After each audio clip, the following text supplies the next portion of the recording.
வணக்கம் தமிழா. வரக்கூடிய தேர்வுகளான RRB group D, NTPC, ALP, JE technician போன்ற அனைத்து போட்டித் தேர்வுக்கும் பயன்படக்கூடிய விதத்தில் முந்தைய ஆண்டு வினாக்களை பகுப்பாய்வு செஞ்சு வந்துகிட்டு இருக்கும். இன்னைக்கு எந்த கொஸ்டின் பார்க்க போறோம்னா 2024 டிசம்பர் 19 ஃபர்ஸ்ட் ஷிஃப்ட்ல கேட்கப்பட்ட டெக்னீஷியன் கிரேட் 1 சிக்னல் கேட்கப்பட்ட மேக்ஸ் ரீசனிங் கொஸ்டின்ஸை பார்க்க போறோம். இதுல இந்த தேர்வுல கொஸ்டின்ஸ் எப்படி கேட்டான்னு பாருங்க.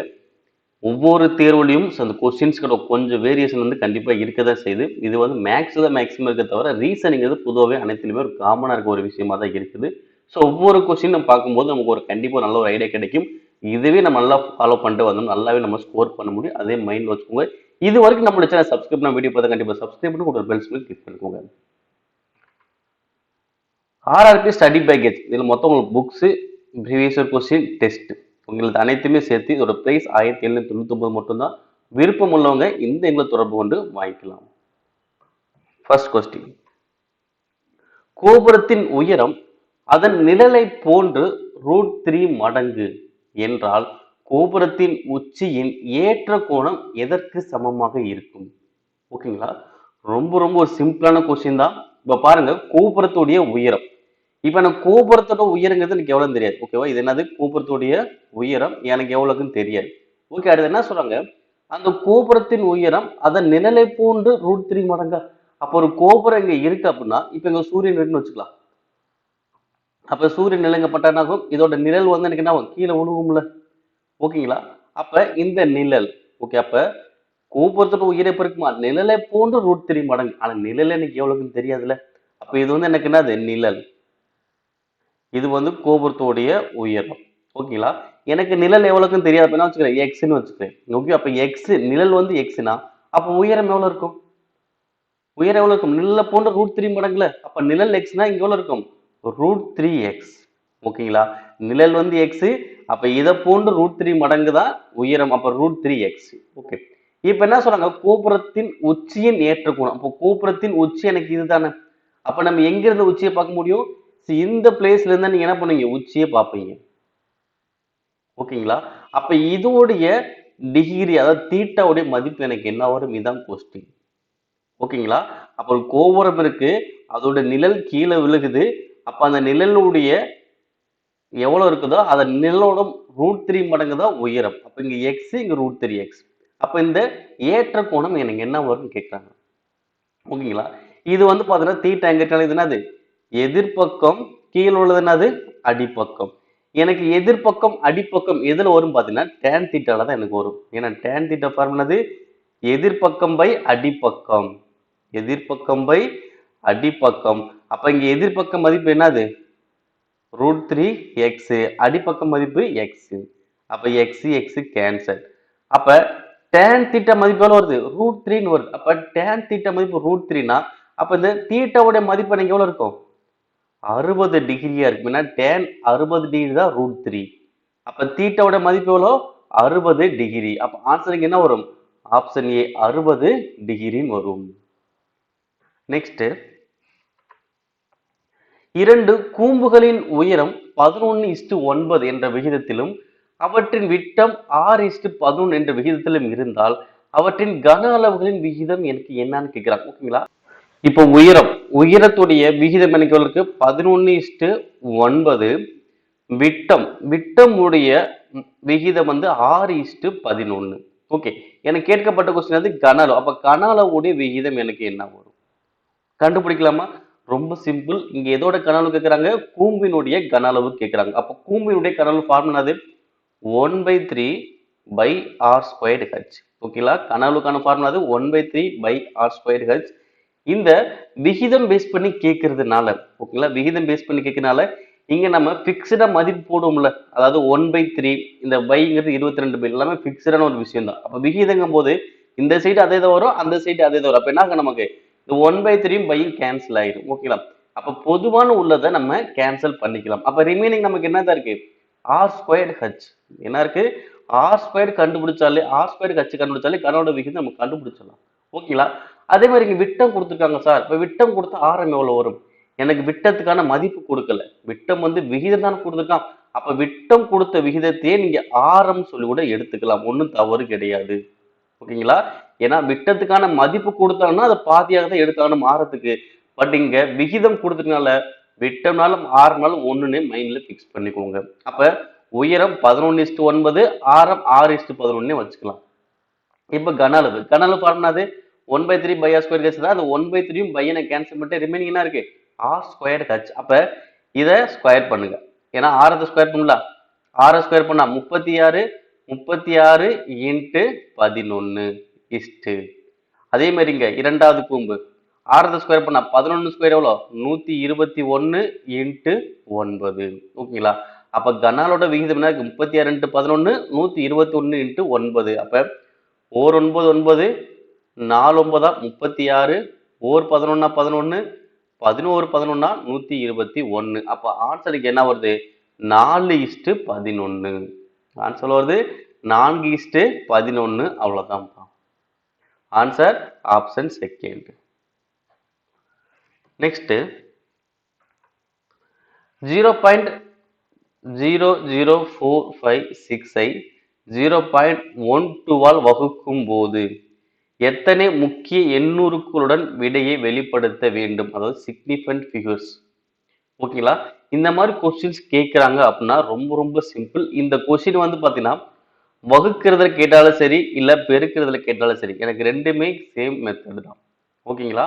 இங்க எப்படி கண்டுபிடிக்க போனா இங்க நம்ம டிவைட் பண்ண போறது இல்லை, இல்லை மல்டிப்ளை பெருக்க சொன்னாலும் பெருக்க போறது இல்லை. எப்படி ஆன்சர் பண்ண போறோம் அப்படிங்கிறத பார்த்தா இந்த முக்கிய எண்ணூறுக்கள் அப்படின்னு சொன்னாலே எப்படி கண்டுபிடிக்குதுன்னா இங்க என்ன பண்ண போறோம் இந்த ஜீரோவை தவிர என்னென்ன எத்தனை எண்கள் இருக்குன்னு பாருங்க. இப்ப ஜீரோ தவிர என்ன நம்பர் இருக்கு 4 5 6. அப்ப இதுக்கு 3ன்னு வச்சுக்கலாம். ஓகே 4 5 6. அப்ப என்ன பண்ணலாம் 3ன்னு வச்சுக்கலாம். இங்க 0.12 அப்ப இங்க எத்தனை இருக்கு 1 2. இப்ப எத்தனை இருக்கு 2. ஓகேங்களா? இப்ப இந்த நம்பர்ல 3 இருக்கு, இந்த எண்கள்ல 2 இருக்கு. ஓகேங்களா? இந்த வரக்கூடிய இந்த ஆன்சர்ல எது சிறியது அதுதான் நமக்கு ஆன்சர். அப்ப ஆன்சர் என்னது எனக்கு 2 தானே சிறியது. அப்ப ஆன்சர் அது 2. அப்ப இதோடைய முக்கிய எண்ணூறுக்கள் அதாவது சிக்னிஃபிகன்ட் ஃபிகர்ஸ் வந்து எவ்வளோ 2. அவ்வளவுதான். ஓகேங்களா? நீங்க கொஸ்டினை பார்த்தே கண்டுபிடிச்சலாம். இதுல பார்த்தது எனக்கு 3 நம்பர் இருக்கு, இதுல பார்த்தா 2 நம்பர் இருக்கு. எது சின்ன நம்பர் 2. அப்ப ஆன்சர் அது 2. அவ்வளவுதான், சிம்பிளா கண்டுபிடிச்சுக்கலாம். அடுத்து இந்த கொஸ்டினை பாருங்க. MSAFJH மற்றும் D ஆகிய 7 குடும்ப உறுப்பினர்கள் ஒரே குடியிருப்பில் வசிக்கின்றனர். M என்பவர் பாத்தீங்கன்னா S உடைய கணவர். அப்ப S இன் கணவர் தான் யாரு M. அப்ப S இன் கணவர் யாரு M. அப்ப இவங்க என்ன இருப்பாங்க பெண்ணாக இருப்பாங்க. S இன் கணவர் தான் M. அடுத்து H என்பவர் என்ன பாத்தீங்கன்னா J இனுடைய மனைவி. ஓகேங்களா? H என்பது J இனுடைய மனைவி. அதே மாதிரி இங்க பாருங்க ஆல்ரெடி S நம்ம கொடுத்ததுனால S என்பவர் என்னது J இன் தாய். ஓகேவா? அப்ப J இனுடைய தாய் தான் யாரு S. J இன் தாய் தான் யாரு S. J இன் மனைவி தான் யாரு H. அப்ப J இனுடைய மனைவி யாரு H. அப்ப இவங்க ஒரு பெண்ணு, அப்ப இவங்க என்னது ஒரு ஆண். ஓகேங்களா? J இனுடைய மனைவி தான் H. அடுத்து A இன் மகள், அது இல்லாம என்னது இந்த S என்பது A இனுடைய மகள். A இனுடைய மகள் தான் யாரு S. அப்ப A இன் மகள் தான் S. அடுத்து T என்பவர் H இன் சகோதரர். ஓகேவா? அப்ப H உடைய சகோதரர் யாருன்னு பாத்தீங்கன்னா H உடைய சகோதரர் யாரு T. H உடைய சகோதரர் T. அடுத்து F என்பவர் A இன் மனைவி. அப்ப A இனுடைய மனைவி யாரு F. அப்ப இவங்க என்னது ஒரு பெண்ணு. A இனுடைய மனைவி யாரு F. அப்ப இவங்க என்னவா இருப்பாங்க ஒரு ஆணா இருப்பாங்க. ஓகேங்களா? இதுல நல்லா பார்த்தீங்கன்னா புரியும். இதுல ஆண்கள் அப்படின்னா நான் சதுரம் வரைஞ்சிருப்பேன், பெண்கள் அப்படின்னா சர்க்கிள் வரைஞ்சிருப்போம். நான் 2 கோடு போடுறதுன்னா கணவன் மனைவி, சிங்கிளா ஒரு கோடு கொடுத்தேன்னா சகோதர சகோதரி. அவ்வளவுதான். இந்த விஷயம் தெரிஞ்சாலும் நம்ம ஆன்சர் பண்ண முடியும். இது நீ கரெக்டா தொடர்ந்து இந்த வீடியோ ஃபாலோ பண்ணிட்டு வந்தீங்கன்னா உங்களுக்கு ஈஸியா புரியும். அதுக்கேற்ற மாதிரி நம்ம ஆன்சரும் பண்ண முடியும். ஓகேங்களா? T என்பவர் Jக்கு என்ன உறவு? ஓகேங்களா? இந்த D என்பவர் Jக்கு என்ன உறவு? அப்ப J தான் D பார்த்து சொல்ல போறாரு. அப்ப J வந்து D என்னன்னு சொல்லுவாரு J இனுடைய மனைவி தான் H. ஓகேங்களா? அந்த மனைவியோட சகோதரன் தான் யாரு D. அப்ப என்ன சொல்லலாம் மனைவியோடைய சகோதரன் சொல்லலாமா? மனைவியுடைய சகோதரன் தான் யாரு? டி. அப்ப ஆன்சர் என்னது? மனைவியின் சகோதரன். Answer option C. நெக்ஸ்ட், ஆங்கில அகரவரிசையின் அடிப்படையில் UDVA என்பது ஒரு குறிப்பிட்ட வழிமுறையில் CLDA உடன் தொடர்புடையது. அதே வழிமுறையில் AJBG என்பது IRJO உடன் தொடர்புடையது. அதே தர்க்கத்தை பின்பற்றி பின்வருவற்றில் YHZE என்பது எந்த விருப்பத்துடன் தொடர்புடையது? கண்டுபிடிக்கலாங்களா? இப்ப பாருங்க, இங்க இரண்டு தொடர்பு கொடுத்துருக்கான். இது ஒண்ணு, அதே மாதிரி இது ஒண்ணு. ஓகேங்களா? இந்த ரெண்டு தொடர்புல நீ ஏதாவது ஒண்ணு எடுத்துக்கிட்டாலே போதும். நான் ஃபர்ஸ்ட் உள்ளதை எடுத்துக்கிறேன். UDVA, அதோடைய தொடர்பு என்னது? CLDI. ஓகே, இதை மட்டும் நான் எடுக்க போறேன். இதுல என்ன கான்செப்ட் இருக்கோ அதை வச்சு என்ன பண்ணலாம்? இந்த கொஸ்டினுக்கு நம்ம ஆன்சர் பண்ணலாம். YHZE. ஓகே, இப்போ ஃபர்ஸ்ட் எழுத்து பாருங்க. இங்க என்ன இருக்கு? U. U என்பது எவ்வளோ? 21. C என்பது எனக்கு எவ்வளோ? 3ன்னு சொல்லலாம், இல்லைன்னா 29ன்னு சொல்லலாம். ஓகேங்களா? ஏன்னா கண்டினியூஸ்க்காக நான் யூஸ் பண்றேன். இப்போ யூங்கிறது 21, சிங்கிறது எவ்வளோ? 29. அப்போ 21 29 எனக்கு என்ன ஆகுது? 8 கூடி இருக்கு. அப்போ முதல் எழுத்து எனக்கு எவ்வளவு கூடுது? 8 கூடி இருக்கு. அப்ப அதே மாதிரி இங்க என்ன பண்ணும்? 8 கூட்டணும். ஒய்யோட மதிப்பு எவ்வளோ? 25. அதோட 8 கூட்டினா 33. அப்போ 33 சொல்லுவோம். எனக்கு மொத்தமே 26 தானே இருக்கு. அப்ப 26 கழிங்க எவ்வளவு வரும்? 7. அப்ப 7 எனக்கு என்னது? ஜி. அப்ப ஒய்க்கு அப்படின்னா என்ன வருங்க? ஜி அப்படின்னு வரும். ஸோ ஃபர்ஸ்ட்ல அனைத்துலையுமே ஜி அதை கண்டுபிடிக்க முடியாது. இப்ப செகண்ட் எழுத்து. இப்ப செகண்ட் இங்க என்ன இருக்கு? டி. எவ்வளோ? 4. இங்க என்னது? எல். எவ்வளோ? 12. அப்ப இங்க 4, இங்க 12. அப்ப எனக்கு என்ன இருக்கு? 8 கூடி இருக்கா? இங்கே 8 தான் கூடுது. அப்ப திரும்பி 8 தான் கூட்டணுமா? அப்ப ஹச் என்பது எனக்கு எவ்வளோ? 8 தான். அப்ப அதோட 8 கூட்டுங்க. 8 8 கூட்டினா 16. 16 எனக்கு என்னது? பி. அப்ப செகண்ட் எழுத்து பி எங்க இருக்கு? இங்க மட்டும்தான் இருக்கு. அப்ப ஆன்சர் என்ன வந்துருச்சு? Option last. ஓகேங்களா? இந்த மாதிரி நீ கண்டுபிடிச்சா ஃபுல்லாவே கண்டுபிடிக்கணும் அவசியம் இல்லை. முதல் எழுத்து போடும்போது எல்லாமே இருந்துச்சு. செகண்ட் எழுத்து போடும்போது எனக்கு அந்த ஒரே ஒரு ஆப்ஷன் தான் இருந்துச்சு. ஆன்சர் வந்துருச்சு. அவ்வளவுதான். நெக்ஸ்ட், இந்த கொஸ்டினை பாருங்க. முக்கோணம் ஏபிசி என்பது ஏபி 5 சென்டிமீட்டர், பிசி 4 சென்டிமீட்டர் மற்றும் சிஏ 4.5 சென்டிமீட்டர். முக்கோணம் XYZ ஆனது முக்கோணம் ஏபிசிக்கு வடிவொத்தது. YZ 8 சென்டிமீட்டர் எனில் முக்கோணம் XYZ இன் சுற்றளவை கண்டுபிடிக்கவும். கண்டுபிடிக்கலாங்களா? இப்ப பாருங்க, முக்கோணம் ஏபிசி ஏபிசி, இதுல ஏபி எவ்வளோ? AB 5 centimetre, BC 4 centimetre, CA 4.5 centimetre. அதே மாதிரி என்ன சொல்றாங்க? இந்த முக்கோணம் XYZ வந்து என்னது? முக்கோணம் ஏபிசிக்கு வடிவொத்ததான். வடிவொத்ததுன்னா அந்த மாதிரி விகிதத்துல இருக்கும்னு அர்த்தம். அவ்வளவுதான். அப்ப திரும்பி என்ன பண்ணுங்க? XYZ படம் வரைங்க. XYZ. ஓகேங்களா? ஏபிசி XYZ ரெண்டுமே வடிவொத்தது. ஓகே, அடுத்து என்ன சொல்றாங்க? YZ எவ்வளோ? 8 சென்டிமீட்டர். இப்போ YZ எவ்வளோ? 8 சென்டிமீட்டர். ஓகே, எனக்கு ரெண்டுமே சேம் தானே. அப்படி பார்க்கும்போது இங்க என்ன இருக்கு? இங்க 4 இருக்கு, இங்க என்ன இருக்கு? 8 இருக்கு. அப்ப என்ன இருக்கு? 4ங்கிறது டபுள் ஆயிருக்கு. அவ்வளவுதானே. அப்ப அதே மாதிரிதான் ஒவ்வொன்றுக்கும் என்ன பண்ண போறோம்? டபுள் பண்ண போறோம். 5 அப்படின்னா இங்க எவ்வளவு வந்திருக்கும்? 10. இங்க 4.5 இங்க என்ன வரும்? 9. அப்படியே டபுள் ஆகியிருப்போம். அவ்வளவுதான். என்னது? வடிவத்துன்னு சொன்னனால. இப்ப நமக்கு என்ன கொஸ்டின்ஸ் கேட்டாங்கன்னா, முக்கோணம் XYZ இன் சுற்றளவு தான் கேட்கறாங்க. அப்ப சுற்றளவு என்பது என்னது? இது மூணுமே கூட்டினாதான் நம்ம சுற்றளவு. அப்ப மூணுமே கூட்டி எவ்வளவு வரும்? 10, 19, 8 கூட்டினா 27. அப்ப முக்கோணம் XYZ இன் சுற்றளவு எவ்வளோ? 27. அடுத்து, பின்வரும் தொகுப்புகளில் உள்ள எண்களுக்கு இடையே உள்ள தொடர்பை போலவே தொடர்பை கொண்டுள்ள எண்களின் தொகுப்பை தேர்ந்தெடுக்கவும். ஓகேங்களா? ஸோ ஒரே மாதிரியான தொடர்பு நம்ம கண்டுபிடிக்கணும். அதை வச்சு இங்க நம்ம ஆன்சர் பண்ண போறோம். இப்போ பாருங்க, 5, 9, 52. ஓகேங்களா? இந்த எப்படி இந்த கான்செப்ட் வந்துருக்குன்னு பாத்தீங்கன்னா, இந்த முதல் 2 நம்பரை பெருக்குறாங்க. அப்ப எவ்வளவு வரும்? 5 9 பெருக்குனா 45. பட் இங்க என்ன இருக்கு? 52 இருக்கு.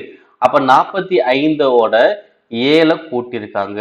அப்ப இதை அப்படியே வச்சுக்கோங்க. ஃபர்ஸ்ட் என்ன பண்றாங்க? 5 9 பெருக்குனா 45.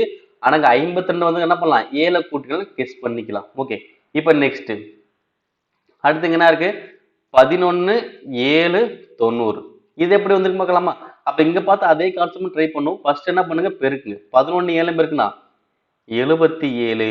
ஆனா இங்க 90க்குலாம் என்ன பண்ணிருக்காங்க? 13 கூட்டியிருக்காங்க. ஓகேங்களா?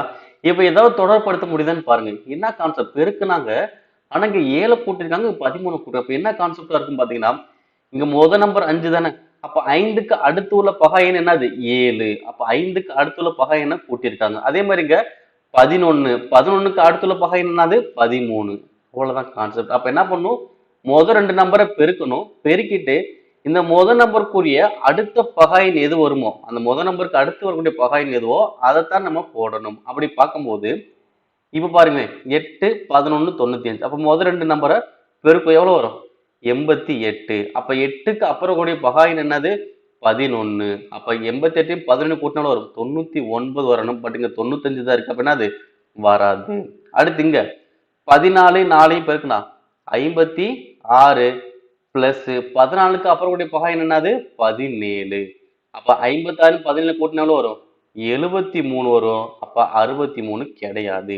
அடுத்து இங்க பாருங்க 9 6 54 9க்கு அப்புறம் கூடிய பகை என்னது 11. 54 11 கூட்டினா 65 வருது. ஓகேங்களா? அப்ப கான்செப்ட் என்னது, முதல் ரெண்டு நம்பரை பிரிக்கணும், அதுல முதல் நம்பருக்கு அடுத்து வரக்கூடிய பகை என்ன கூட்டணும், அவ்வளவுதான். அந்த கான்செப்ட் நமக்கு என்ன வந்துடும், ஆன்சர் வந்துடும். Answer option C. அடுத்து ஒரு இருசமபக்க முக்கோணத்தில் அதன் உச்சி கோணம் 132 டிகிரியாக உள்ளது எனில் அதன் ஒவ்வொரு அடிப்பக்க கோணங்களின் அளவீடு என்னது? ஓகேவா? இது என்ன முக்கோணம், இரு சமபக்க முக்கோணம். அப்ப இரு சமபக்க முக்கோணம் அப்படின்னா எனக்கு இரண்டு பக்கங்கள் சமமா இருக்கும். எத்தனை பக்கங்கள் சமமா இருக்கும், இரண்டு பக்கங்கள் சமமா இருக்கும். அதே மாதிரி இரண்டு கோணங்களும் சமமா இருக்கும். இங்க எக்ஸ்னா இங்கே எக்ஸ் தான் வரும். ஓகேங்களா? அப்ப இரு சமபக்க முக்கோணத்துல இரண்டு பக்கங்கள் சமமா இருக்கும். அதே மாதிரி இரண்டு கோணங்களும் சமமாக இருக்கும். இதுல அதோட உச்சி கோணம் எனக்கு எவ்வளவா 132 டிகிரியா. உச்சி கோணம் எனக்கு எவ்வளவு 132 டிகிரினா இப்ப இந்த அடிப்பக்க கோணங்களின் அளவீடு என்னன்னு கேட்கலாம். ஓகேவா? அப்ப இங்க என்ன இருக்கோ அதேதான் இங்க இருக்க போகுது. அதனால இங்க எக்ஸ்னு வச்சிருக்கேன், இங்க எக்ஸ்னு வச்சிருக்கேன். இப்ப முக்கோணத்துல மூன்று கோணங்களின் கூடுதல் எவ்வளவு வரும்? முக்கோணத்துல மூன்று கோணம் கூடுதல் எவ்வளவு 180 டிகிரியா. அப்ப இந்த மூணுமே கூட்டலாம். கூட்டினா எவ்வளவு வரும், எக்ஸ் எக்ஸையும் கூட்டினா 2x plus 132 degree is equal எவ்வளவு 180 டிகிரி. ஓகேவா? அப்ப இந்த மூணு கோணத்தை கூட்டினா எவ்வளவு வரும் 180 டிகிரி வரணும். அப்படி பார்த்தோம்னா அப்ப 2x இந்த பிளஸ் 130 அங்கிட்டு போச்சுன்னா மைனஸ் 132. அப்ப 180 132 போச்சுன்னா எவ்வளவு வரும் 48. அப்ப 2x 48 அப்படின்னா எக்ஸோட மதிப்பு எவ்வளவு வரும் 24 டிகிரி. ஓகேங்களா? அப்ப இங்க என்ன ஆகும், அப்ப இங்கிட்ட எவ்வளவு இருக்கும் 24 டிகிரி, இங்கிட்ட எவ்வளவு இருக்கும் 24 டிகிரி. அப்போ அடிப்பக்க கோணங்களின் அளவீடு என்னது 24 degree 24 degree. Answer option last. அடுத்து இந்த கொஸ்டினை பாருங்க. சுல்தானின் மாதாந்திர செலவு சதவீதம் பை சார்ட்டில் கொடுக்கப்பட்டுள்ளது. சுல்தானின் மொத்த மாதாந்திர செலவு ரூபாய் 10,000. எவ்வளவு செலவு ரூபாய் 10,000. சுல்தானின் மாதாந்திர உணவுக்கான செலவு எவ்வளவு? ஓகேவா? ஃபுட். ஓகேங்களா? உணவுக்கான செலவு அப்படின்னா என்னது, இந்த ஆரஞ்சு கலர் உள்ளது 25%. அப்ப 25% எவ்வளவு வரும் கண்டுபிடிக்கலாம். அப்ப 25%னா 25/100 இன்ட்டு மொத்த மாதாந்திர செலவு எவ்வளவு 10,000. அப்ப என்ன பண்ணலாம், ரெண்டு ஜீரோவுக்கு 2 ஜீரோ. அப்ப 25 இன்ட்டு 100. அப்ப 25, அங்க ஒரு 2 ஜீரோ. அப்ப எவ்வளவு வருது 2500 ரூபாய். அப்போ உணவுக்கான ஒரு செலவு எவ்வளவு 2500. நெக்ஸ்ட், கூட்டுத்தொடர் வரிசையின் முதல் மற்றும் கடைசி உறுப்புகள் 28 மற்றும் 31 ஆகும். அதன் உறுப்புகளின் கூட்டுத்தொகை 236 எனில் அதில் உள்ள உறுப்புகளின் எண்ணிக்கை என்னவாக இருக்கும்? அதில் உள்ள உறுப்புகளின் எண்ணிக்கை என்னவாக இருக்கும் சொல்லி கொஸ்டின்ஸ் கேட்டாங்க. பாருங்க, ஃபர்ஸ்ட் முதல் மற்றும் கடைசி உறுப்பு கொடுத்தானா, அப்ப முதல் உறுப்புங்கிறது ஏ. அப்ப ஏ ஓட மதிப்பு எவ்வளோ 28. கடைசி உறுப்புனா எல், எல்லோட மதிப்பு எவ்வளோ 31. அடுத்தது கூடுதல். ஓகேவா? கூடுதல் எவ்வளோ 236. அப்ப உறுப்புகளின் எண்ணிக்கை எனக்கு என்னவாக இருக்கும், இதான் கொஸ்டின். ஓகேங்களா? இப்ப எதோட கூடுதல் கொடுத்துருக்கான், கூட்டுத்தொடர்ல கூடுதல் கொடுத்துருக்கானா. அப்ப கூட்டுத்தொடர்ல கூடுதல் கண்டுபிடிக்கிற ஃபார்முலா என்னன்னு ஃபர்ஸ்ட் எழுதிக்கும். ஓகேங்களா? நமக்கு ரெண்டு ஃபார்முலா இருக்கு. அதுல முதல் உறுப்பும் கடைசி உறுப்பு தான் ஃபார்முலா இருக்குல்ல, என்ன formula, Sn = n/2 a plus n. n/2 a plus l. அப்ப Sn மதிப்பு மொத்தம் கூடுதல் மதிப்பு எவ்வளோ 236. என்னுடைய மதிப்பு தெரியாது, வகுத்தல் 2. ஏவோட மதிப்பு எவ்வளோ?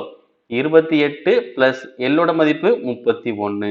அப்ப இந்த 2 வச்சு இங்க பெருக்கலாம். 236 இன்ட்டு 2 எவ்வளவு வரும்?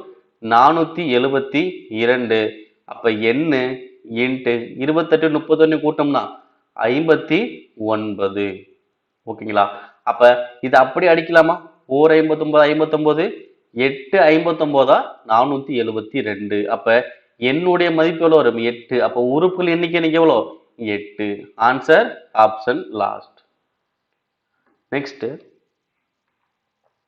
இரு எண்களின் மீ போவா மற்றும் மீ போமா முறையே 12 மற்றும் 300 ஆகும்.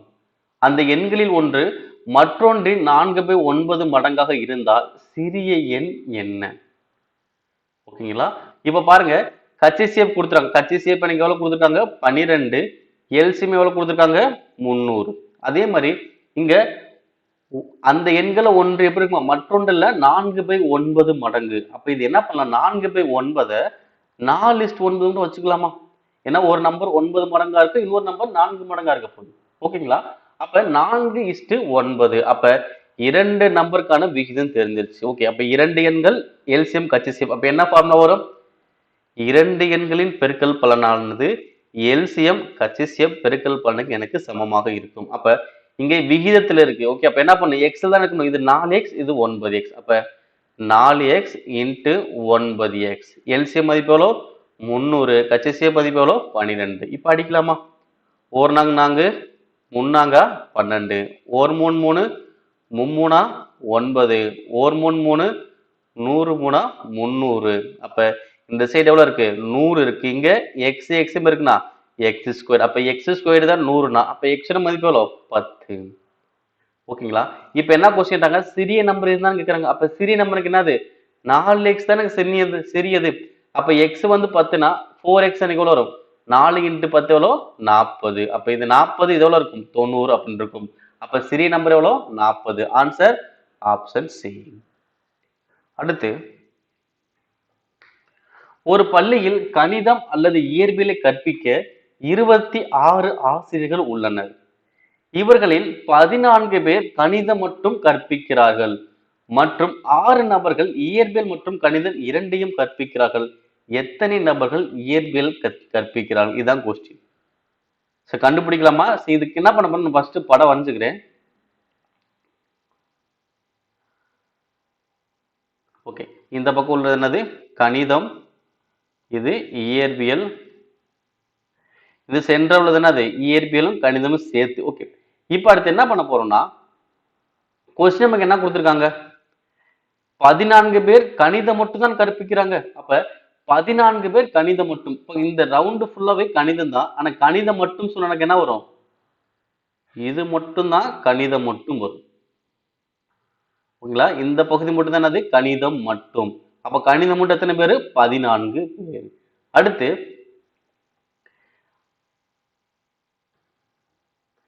ஆறு பேர் என்னது? இயற்பியல் கணிதமா? அப்ப இயற்பியல் கணிதம் என்னது? இந்த பகுதி மட்டும்தான் இயற்பியல் கணிதம் என்பது. ஓகே, இங்க எத்தனை பேர் இருக்காங்க? 6 பேர் இருக்காங்க. ஓகேங்களா? அப்படி பார்த்தோம்னா பாருங்க, கணிதம் மட்டும் 14 பேரு, கணிதமும் இயற்பியல் சேர்த்து 6 பேரு. அப்ப இயற்பியல் மட்டும் எத்தனை பேர் இருப்பாங்க? மொத்தமே 26 பேர் தானே. அப்ப 26 பேர்ல 14 பேர் கணிதம் மட்டும் போயிட்டாங்க, 6 பேர் கணிதம் அறிவியல் கணிதம் இயற்பியலுக்கும் போயிட்டாங்க. அப்ப ரிமைனிங் எத்தனை பேர் இருப்பாங்க? மொத்தம் 26 பேர்ல 20 போயிட்டாங்களா? இப்ப ரிமைனிங் எவ்வளவு இருப்பாங்க? 6 பேர் தான் இருப்பாங்க. இந்த 6 பேர் என்னது? இயற்பியல் மட்டும்தான் 6 பேர். இயற்பியல் மட்டும்தான் 6 பேரு. எனக்கு கொஸ்டினா கேட்டிருக்கான், இயற்பியல் கற்பிக்கிறவங்க எத்தனை பேர் அப்படின்னு தான் கேட்கிறாங்க. அப்ப இயற்பியல்ங்கிறது என்னது? இந்த ரவுண்டு ஃபுல்லா இயற்பியல் தானே. இந்த ரவுண்டு ஃபுல்லாவே எனக்கு என்னது? இயற்பியல் தான். அப்ப மொத்தம் எனக்கு எவ்வளவு போறவங்க? 6 யாரையும் கூட்டினா 12. ஓகேங்களா? இயற்பியல் மட்டும்னா தான் 6 பேரு. எனக்கு இயற்பியல் சொன்னாங்கன்னா 12 பேர். ஏன்னா இயற்பியல் அப்படின்னு சொன்னாலே பொதுவான வார்த்தை. அப்ப அந்த பொதுவான சர்க்கிள்குள்ள எத்தனை நம்பர் இருக்கோ ஃபுல்லா கூட்டிக்கணும். அப்ப எவ்வளவு இருக்கு? 12. அப்ப இயற்பியல் எத்தனை நபர்கள் கற்பிக்கிறாங்கன்னு பாத்தீங்கன்னா 12 பேர். அடுத்து, √144 பிளஸ் √0.04 மைனஸ் √9 மதிப்பை காண்க. ஓகே, அப்ப √144 பிளஸ் √0.04 மைனஸ் பிளஸ் 9. ஓகே, இப்போ என்ன பண்ணலாம்? 144 ஸ்கொயர் பண்ணாலும் வரும் 12 பிளஸ் 0.04 ஸ்கொயர் ரூட் பண்ணுங்க, எவ்வளவு வரும்? ஃபர்ஸ்ட் முழு நம்பர் கண்டுபிடிங்க, 4. அப்ப 4 ஸ்கொயர் பண்ண எவ்வளவு வரும்? 2. அடுத்து பாயிண்ட்ஸ்க்கு அப்புறம் எத்தனை நம்பர் இருக்கு?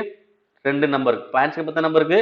2 நம்பர் இருக்கு. அப்ப அதை 2ஆல டிவைட் பண்ணுங்க. அப்ப டிவைட் பண்ண வரும் 1. அப்போ ஒரு நம்பர் பாயிண்ட் வைங்க. அப்ப என்ன வரும்?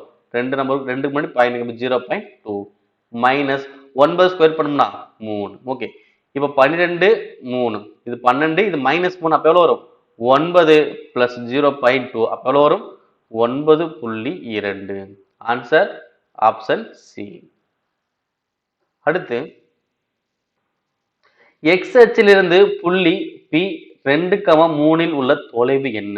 ஓகேங்களா, எக்ஸ் அச்சிலிருந்து கேக்குறாங்க. எக்ஸ் அச்சிலிருந்து தொலைவு. அப்ப இங்க என்ன இருக்கு? 2,3 இருக்கு. ஓகேங்களா, இதுல ஃபர்ஸ்ட் உள்ளது என்னது? எக்ஸ் அச்சு. அடுத்து உள்ளது என்னது? ஒய் அச்சு. ஓகேங்களா, அப்ப எக்ஸ் அச்சுல இருந்து தொலைவு தான் கேக்குறாங்க. அப்ப எக்ஸ் அச்சுல இருந்து தொலைவுன்னு கேட்டாங்கன்னா, எக்ஸ் அச்சுல இருந்து தொலைவு கேட்டாங்கன்னா ஒய்யோட மதிப்பு தான் எனக்கு ஆன்சர். ஓகேங்களா, அப்ப ஆன்சர் எவ்வளவு? 3. ஓகேங்களா, எக்ஸ் அச்சுல இருந்து தொலைவுன்னு கேட்டாங்கன்னா ஒய் உடைய மதிப்பு போடணும். இதே ஒய் அச்சுல இருந்து தொலைவுன்னு கேட்டாங்கன்னா எக்ஸ் அச்சு உடைய மதிப்பு போடணும். அவ்வளவுதான். அப்ப ஆன்சர் என்ன வரும்? எக்ஸ் அச்சு உடைய தொலைவு எவ்வளவு? 3. நெக்ஸ்ட் பாருங்க, இந்த எக்ஸ் ஒய்க்கு எந்த மதிப்பு போட்டா எனக்கு கரெக்டா இருக்கு? ஓகேவா, நான் ஒவ்வொரு ஆப்ஷன் தான் அப்ளை பண்ண போறேன். எக்ஸோட மதிப்பு எவ்வளவு? 19. அப்ப 19:16.2 டபுள் 23:21.2. ஓகேங்களா, இப்ப பாருங்க, இங்க 19, இங்க 16.2. அப்ப ரெண்டுக்குள்ள டிஃபரன்ஸ் எவ்வளவுன்னு பாருங்க. எவ்வளவுப்பா டிஃபரன்ஸ் இருக்கும்? 2.8. ஓகேவா, ஏன்னா இது 17 வச்சோம்னா 2 குறைஞ்சிருக்கும், அதோட ஒரு 0.8 கம்மியா இருக்கலாம். அப்ப 2.8 தான் டிஃபரன்ஸ். ஓகே, இப்ப இங்க எவ்வளவு டிஃபரன்ஸ் வருது? 1.8. ஓகேங்களா, இங்க 2.8 டிஃபரன்ஸ், இங்க 1.8 டிஃபரன்ஸ். அப்ப ரெண்டுமே எனக்கு சேம் வந்திருக்கா? இல்ல. அப்ப கண்டிப்பா ஆப்ஷன் ஏ கிடையாது. இப்ப செகண்ட் ஆப்ஷன், எக்ஸ் ஓட மதிப்பு எவ்வளவு? 17:16.2 டபுள் 23, இங்க ஒய்யோட மதிப்பு 22.2. ஓகே, இப்போ இதோட டிஃபரன்ஸ் எவ்வளோ? 0.8. அதே மாதிரி இங்க டிஃபரன்ஸ் எவ்வளோ வருது? 0.8. அப்ப இங்கேயும் 0.8, இங்கேயும் 0.8 தானே வருது. அப்ப எனக்கு என்ன, அது ரெண்டுமே சேமா இருக்கா? அப்ப எனக்கு எது ஆன்சர் வரும்? Option second. அப்ப எக்ஸுக்கு 17யும் ஒய்க்கு 22.2 போட்டீங்கன்னா இந்த விகித சமம் கரெக்டா இருக்கும். அவ்வளவுதான். ஸோ இதுக்கு முன்னாடி நம்ம பார்த்தோம்னா என்டிபிசியா இருக்கட்டும் சரி, டெக்னீஷியன் கிரேட் 3 இருக்கட்டும், அங்கே என்ன பண்ணாங்க? இங்க ஏபிசி எழுத்து தொகுப்பு வச்சு கொஸ்டின்ஸ் கேட்டுக்கிட்டு இருந்தாங்க. பட் இங்க என்ன பண்ணாங்க? நம்பர்ஸ் பேஸ் பண்ணி கொஸ்டின்ஸ் கேட்டாங்க. அவ்வளவுதான். அடுத்து இந்த கொஸ்டின் பாருங்க, ஏ மற்றும் பி ஆகியவை 2 சுயாதீனமான நிகழ்வுகள் ஆகும். பி ஆஃப் ஏ 0.4 மற்றும் பி ஆஃப் பி 0.6 எனில் பி ஆஃப் ஏ அல்லது பி எதற்கு சமமாக இருக்கும்? ஓகே, நமக்கு என்ன கொஸ்டின் கேட்டாங்க? பி ஆஃப் ஏ அல்லது பி. அப்ப இதுக்கான ஃபார்முலா ஃபர்ஸ்ட் நமக்கு தெரியணும், அப்பதான் ஆன்சர் பண்ண முடியும். இதுக்கான formula P of A plus P of B minus P of A into P of B. அவ்வளவுதான். இப்ப பாருங்க, பி ஆஃப் ஏ மதிப்பு எவ்வளோ? 0.4 பிளஸ் பி ஆஃப் பி மதிப்பு எவ்வளோ? 0.6 மைனஸ் 0.4 0.6. ஓகே, இப்போ என்ன பண்ணலாம்? இது ரெண்டுமே கூட்டினால் வரும் 1 மைனஸ் இந்த 0.4 0.6 பெருக்கலாம். ஃபர்ஸ்ட் நம்பர் பெருங்க, 4 24. இங்கேயும் பாயிண்ட்க்கு ஒரு நம்பர், இங்கேயும் பாயிண்ட்க்கு போற மொத்தம் 2 ஆயிடுச்சு. அப்ப 2 நம்பர் பாயிண்ட் வச்சா பாயிண்ட் இங்க வைக்கணும். ஆன்சர் அது 1 மைனஸ் 0.24. அப்ப கழிச்சல் வரும் 0.76. அப்ப பி ஆஃப் ஏ அல்லது பி இதுக்கான மதிப்பு எவ்வளோ? 0.76. ஓகே, இந்த ஃபார்முலா மட்டும் தெரிஞ்சு வச்சுக்கிட்டீங்கன்னா போதுமானது. பி அல்லது பி அப்படி பி ஆஃப் ஏ அல்லது பின்னு கேட்டானா இந்த ஃபார்முலா பயன்படுத்துங்க. அடுத்து அறிக்கைகள் கொடுத்துருக்காங்க பாருங்க, அதுக்கான முடிவுகளும் கொடுத்துருக்காங்க. எது கரெக்டா பின்பற்றுறது இல்லை அப்படின்னு விஷயத்தை கரெக்டா சொல்லுங்க. ஃபர்ஸ்ட் அறிக்கையை படிச்சலாம். புத்தக வாசிப்பு என்பது மிகவும் ஆரோக்கியமான பழக்கமாகும். ஏனெனில் இது நமது கல்லூரி அல்லது பள்ளி கல்விக்கு பிறகும் நமது கற்றல் செயல்முறையை உயிர்ப்புடன் வைத்திருக்கிறது. ஓகேங்களா, இது அறிக்கை. இப்ப முடிவுகளை பார்க்கலாம். இப்போதெல்லாம் மின் புத்தகங்கள் ஹார்ட் கவர்களை விட மிகவும் பிரபலமடைந்து வருகின்றன. ஓகேங்களா? இவங்க இந்த புத்தகம் வாசிப்பு சொன்னதுக்கும் இந்த மின் புத்தகம்லாம் வர்றது பிரபலடைந்து வர்றதுக்கு இது இருக்கா பின்பற்றுதா? அப்படி எதுவுமே இல்லை. ஓகேங்களா?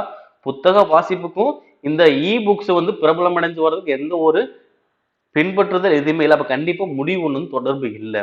இப்ப செகண்ட், மாணவர்கள் நிறைய அறிவை பெறுகிறார்கள் மற்றும் புத்தக வாசிப்பு பழக்கத்தை உயிர்ப்புடன் வைத்திருப்பதன் மூலம் மொழியை மேம்படுத்துகிறார். இது கரெக்ட் தான். ஓகேங்களா? புத்தகம் வாசிப்பு ஒரு பழக்கங்கிறது உயிர்ப்புடன் வைத்திருப்போம் ஒரு மொழி என்ன பண்ணலாம் மேம்படுத்தவும் முடியும். ஓகேங்களா? அப்ப இந்த இரண்டாவது முடிவு வந்து எனக்கு சரியாக பொருந்தது. அப்ப இந்த அறிக்கை கூட பொருந்தக்கூடிய முடிவு எனக்கு என்ன பார்த்தீங்கன்னா இரண்டாவது முடிவு மட்டும்தான். அப்ப ஆன்சர் அது முடிவு 2 மட்டும்தான் பின்பற்றுகிறது. அடுத்து பாருங்க, உறவு முறையில கொஸ்டின்ஸ் கேட்டிருக்காங்க. ஃபர்ஸ்ட் என்ன இருக்கு? எம் ஹேஷ்டேக் என். எம் ஹேஷ்டேக் என் இங்க தான் இருக்கு. ஓகேங்களா? அப்ப ஹேஷ்டேக் என்ன சொல்றாங்க? ஆர் என்பவர் எஸ் இன் சகோதரி. அப்ப என்னது? எம் என்பவர் எண்ணின் சகோதரி. எம் என்பவர் என்னது? எண்ணின் சகோதரி. அப்ப என்னுடைய சகோதரி தான் யாரு? எம். என்னுடைய சகோதரி தான் யாரு? எம். முடிஞ்சு. இப்ப அடுத்து என் பிளஸ் ஓ. இங்க என்ன இருக்கு? பிளஸ் என்பது என்ன சொல்றாங்க? ஆர் என்பவர் எஸ் இன் தாயா? அப்படிங்கும்போது என் என்பவர் ஓ இன் தாய். அப்ப ஓவினுடைய தாய் தான் யாரு? என். ஓவுடைய தாய் தான் யாரு? என். அடுத்து ஓ பெர்சன்டேஜ் பி. அப்ப பெர்சன்டேஜ் என்பது என்ன சொல்றாங்க? ஆர் என்பவர் எஸ் இன் தந்தையா? அப்ப இங்க என்ன வரும்? ஓ என்பவர் பி இன் தந்தை. ஓ என்பது பி இன் தந்தை. ஓ என்பது பி இனுடைய தந்தை. அடுத்து பி அட்டு கியூ. ஓகேவா? பி அட்டு கியூ அப்படின்னா ஆர் அட்டு எஸ். என்னது? ஆர் என்பவர் எஸ் இன் கணவர். அப்படிங்கும்போது பி என்பவர் கியூ இன் கணவர். பி என்பது கியூனுடைய கணவர். அப்ப பி என்பவர் என்னது? கியூயினுடைய கணவர். அப்ப இவங்க கணவன் மணி அப்ப என்ன இருப்பாங்க? பெண்ணாக இருப்பாங்க. அடுத்து கியூ ஹேஷ்டேக் டி. அப்ப ஹேஷ்டேக் என்ன சொல்றாங்க? ஆர் என்பவர் எஸ் இன் சகோதரி. அப்ப என்ன கியூ என்பவர் டி இன் சகோதரி. அப்ப கியூ என்பவர் டி இன் சகோதரி. ஓகே, இப்ப இதுதான் கொஸ்டின். இப்ப நம்ம கேட்கப்பட்டது என்ன பாத்தீங்கன்னா என் என்பவர் பிக்கு என்ன வரும்? அப்ப பி தான் அந்த என்ன பண்ண போறாரு? என்ன பார்த்து சொல்ல போறாரு. அப்ப பி இங்க இருக்கு, என் இங்க இருக்கு. ஓகேவா? அப்ப பி வந்து என்ன என்னன்னு சொல்லுவாரு? பியினுடைய அப்பா தான் ஓ. ஓகேங்களா? இந்த அப்பா ஓவுடைய அம்மா தான் யாரு? என்னு. அப்ப என்ன சொல்றாங்க? அப்ப அப்பா தந்தையினுடைய தாய் தான் என்னு. தந்தையினுடைய தாய் தான் யாரு? என்னு. அப்ப ஆன்சர் அது ஆப்ஷன் சி. தந்தையினுடைய தாய் தான் யாரு? என்னு. அடுத்து கொடுக்கப்பட்ட தொடரில் கேள்விக்குறிக்கு பதிலாக என்ன வர வேண்டும்? ஓகே பாருங்க, 901 903 டேஷ் 913 921 931. ஓகே, இதுக்கு டிஃபரன்ஸ் பார்க்கலாம். இதுக்கு டிஃபரன்ஸ் எவ்வளவு வருது? 2 கூடி இருக்கு. அடுத்து இங்க எதுவுமே இல்லை. இங்க 13ல இருந்து 21 எவ்வளவு கூடுது? 8 கூடி இருக்கு. 21 35 எவ்வளவு கூடுது? 10 கூடி இருக்கு. பாருங்க, இங்க 2 கூடி இருக்கு, இங்க 8 10 இங்க 2 கூடுதா? அப்ப கண்டிப்பா எனக்கு என்ன இருக்கும்? 2க்கு அப்புறம் 4 கூடிக்கான்னு செக் பண்ணலாமா? 903 4 கூட்டினா 907. அப்ப 907க்கு அப்புறம் என்ன பண்ணும்? 6 கூட்டணும்ல.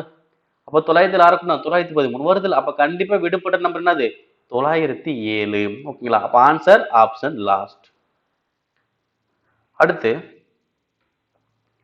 u is equal to 1 to 9, b is equal to 2 4 6 8 எனில் b டேஸில் உள்ள உறுப்புகளின் எண்ணிக்கை எவ்வளவு? ஓகேங்களா? இப்ப பாத்தீங்கன்னா b b டேஸ் சேர்ந்ததா u. பட் இதுல b உடைய மதிப்பு கொடுத்தாங்க, b டேஸ் உடைய மதிப்பு என்ன வரும்? அப்ப இங்க என்ன பண்ணும்? b டேஸ் கேட்கறதுனால u ல இருந்து நான் b கழிச்சால என்ன கிடைக்கும்? b டேஸ் கிடைச்சிடும். ஏன்னா b பிளஸ் b டேஸ் தான் எனக்கு என்னது? u. b யும் b டேஸ் சேர்ந்தது தானே u. இதுல எனக்கு b டேஸ் தான் கேக்குறாங்க. அப்ப b என்ன அது அங்கிட்டு போ மைனஸ் ஆயிரும். அப்ப u. ஓகேங்களா? அப்ப u ல எத்தனை நம்பர் இருக்கு? 9 நம்பர் இருக்கு. மைனஸ் b ல எத்தனை உறுப்புகள் இருக்கு? 4 உறுப்பு தான் இருக்கு. அப்ப 9 4 போச்சுன்னா 5. அப்ப b டேஸ்ல உள்ள உறுப்புகள் எண்ணிக்கை எவ்வளவு? 5. அவ்வளவுதான். எனக்கு என்னென்ன உறுப்புன்னு கேட்கல, உறுப்புகள் எண்ணிக்கை தான் கேட்டாங்க. சப்போஸ் என்னென்ன உறுப்புகள் கேட்டாங்க என்ன ஆன்சர் வரும்? b டேஸ்ல 1 3 5 7 9. ஓகேங்களா? உறுப்புகள் அப்படின்னா 1 3 5 7 9 தான் வரும். எண்ணிக்கை அப்படின்னா எத்தனை வரும்? 5 தான் வரும். அவ்வளவுதான். அப்ப ஆன்சர் ஆப்ஷன் செகண்ட். ஓகேங்களா? ஸோ கண்டிப்பா இந்த வீடியோ நீங்க பார்த்துருப்பீங்க. இதுல 2, 3 கொஸ்டின் கொஞ்சம் புதுசா இருக்கும். இதே பேர்லாம் அடுத்த தேர்வுல கண்டிப்பா கொஸ்டின்ஸ் வரும். அதை நல்லா வாட்ச் பண்ணிட்டே வாங்க. நம்ம எவ்வளவு தூரம் நம்ம ஈஸியா கத்துக்கிறோமோ அதே பேட்டர் அங்கேயும் கொஸ்டின் வரும். நம்ம ஈஸியா நல்லா ஸ்கோரும் பண்ண முடியும். ஓகேங்களா? ஸோ தொடர்ந்து வீடியோ பார்த்ததுக்கு ரொம்ப ரொம்ப நன்றி. இன்னும் நம்ம சந்திக்கலாம்.